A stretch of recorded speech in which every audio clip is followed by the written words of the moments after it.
Dans cette vidéo, je vais vous parler de l'importance en fait de netlinking pour ceux qui me connaissent sur mon site et notamment sur mon blog.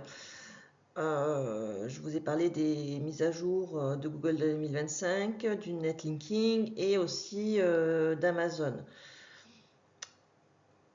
Bon, vous mesurez peut-être pas l'importance du netlinking, mais en fait c'est ça qui va faire ranker votre page. C'est pour ça que dans cette vidéo, ben, j'ai pris du coup les géants du web marketing qui réussissent et pourquoi ils réussissent et qui sont totalement web players. Et vous allez voir que le netlinking est très important. Alors c'était déjà important avant, mais avant on pouvait faire un peu n'importe quoi quand c'était juste des bots qui exploraient les pages. Maintenant que c'est des IA et que Google fait quand même des mises à jour assez exigeantes, on ne va pas pouvoir se contenter de faire n'importe quoi sur du netlinking. Je vous laisse approfondir. Donc vous voyez, bon, selon effectivement The UpperRanks, pas de trafic parce que pas de netlinking. Ah bah, c'est un peu normal, ce sont des Américains et le link building est essentiel en fait dans leur approche. Je vais nuancer un peu cela, mais voilà, sachez que ça prend énormément de temps et c'est pour ça que je ne fais pas du développement commercial terrain pour le moment, j'ai pas le temps.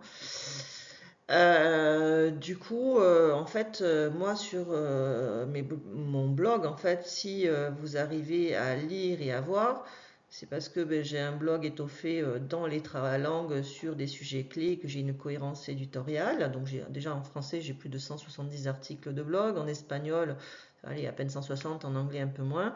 Mais aussi, j'ai différents cocons sémantiques et un maillage interne qui fait avancer en fait un peu le jus SEO, mais une compréhension de mon site, ce qui fait que Google fait apparaître certains de mes sujets justement sur ces pages, et parce qu'aussi j'ai fait le travail SEO de métadescription et que ça correspond à des requêtes des utilisateurs. Donc oui, on peut faire apparaître un site, non pas sur les pages piliers, mais plutôt grâce à une stratégie de blog, mais c'est plusieurs heures de travail. Donc c'est pour ça que pour aller plus vite, certains préfèrent un link building et investissent de l'argent là-dessus. Bonjour, même étude commerciale. Donc là, ils ont pris un site B avec des gens qui ont investi sur des backlinks. Et effectivement, voilà, ils ont investi quand même 822 à 1340 backlinks en fait sur le site. Et donc, ça a augmenté le classement de leurs mots-clés de 468. Et du coup, forcément, le site a reçu énormément de trafic. Petit bémol quand même, hein, parce que quand vous allez voir ma vidéo où je vous parle du lancement d'un site web, le trafic vaut mieux l'identifier. Hein, parce que si c'est pour recevoir un trafic de bot, d'IA, et non pas d'être humain, et que vous ne voyez pas le temps qu'il passe sur vos pages, c'est pas très intéressant quand même. Donc, du coup, quelle stratégie SEO est utilisée? Quel type de marketing on a? Est-ce qu'on est sur du gross marketing, donc on envoie du trafic et on se fiche pas mal de la qualification du lead, mais du coup ça fera jamais de vente chez vous. Tu auras du super chiffre, ouais, super. Tu vas gérer des leads, tu vas avoir besoin d'UpSpot, PipeDrive pour gérer tous tes leads.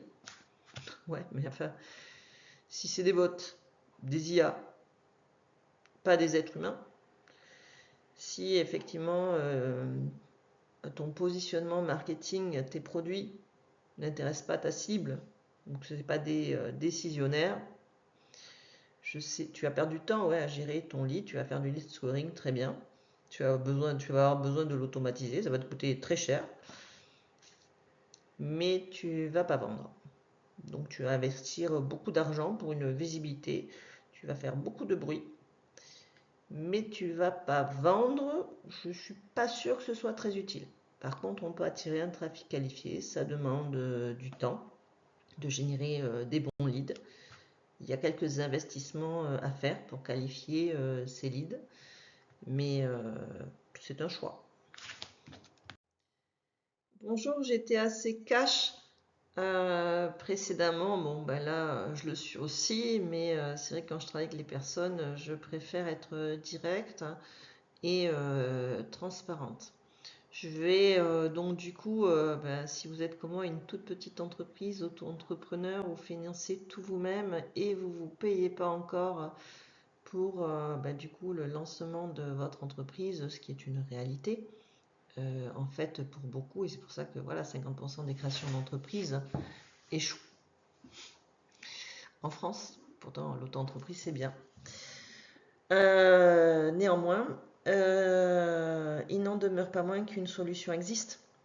C'est-à-dire que si un backlink vous est envoyé d'un site professionnel vers votre page pliée ou votre article de blog, et que le site professionnel en question existe depuis un moment, et que ce backlink est vraiment contextualisé sur son site à lui, et que ça touche à votre sujet à vous, ce backlink il peut être totalement gratuit si vous lui rendez l'appareil. Et ça fera avancer les deux sites et leurs pages de manière totalement crédible, à condition que entre le backlink entrant et le backlink sortant, forcément, il y ait une contextualisation et une cohérence par rapport à l'activité. Et là, vous n'avez pas du tout besoin de payer un backlink 400 ou 600 dollars, même 183 euros sur un blog. C'est gratuit pour les deux sites avancent et c'est totalement cohérent pour Gemini, Google et les IA. Deuxième possibilité, les articles invités, plus difficiles à avoir parce que les gens ne répondent pas forcément aux mails et du coup, forcément, ce qui va les intéresser, c'est de faire du lien avec des sites à fort domaine d'autorité. Google est moins idiot maintenant. Il sait quand même que beaucoup ont fait avancer leur DA de manière illusoire, et d'où l'intérêt et l'avancée de la mise à jour 2025 de Gemini. Bon, les IA, elles sont pas idiotes non plus hein, sur l'Authority Score. Ils vont beaucoup plus apprécier un lien entre des sites sur des compétences et une contextualisation qui fonctionne que ces articles invités, si tant est que vous y arrivez à les avoir. Troisième possibilité, vous pouvez inviter une entreprise de votre secteur d'activité à écrire un article sur votre blog en lien avec la thématique. Moi, par exemple, je parle beaucoup des IA, notamment dans le marketing, le web marketing. Là, en l'occurrence, c'est une entreprise du monde de l'IA aurait toute sa place sur un article invité. Voilà, ça c'est possible, ça peut être gratuit à condition d'avoir un backlink de qualité de cette entreprise vers mon site. De même, plein de sujets que j'aborde seraient tout à fait légitimes sur certains autres blogs professionnels et peuvent être retravaillés. Et ça permet de mettre en avant non pas des pubs, parce que les gens en fait quand ils cherchent une information, ils ne cherchent pas une pub, hein, mais ça permet de recommander du coup des entreprises non pas sur de l'achat publicitaire mais sur de la mise en avant de compétences qui répond en fait aux requêtes des utilisateurs et aux besoins d'information qui est finalement la première motivation des personnes quand ils vont sur internet. Voilà.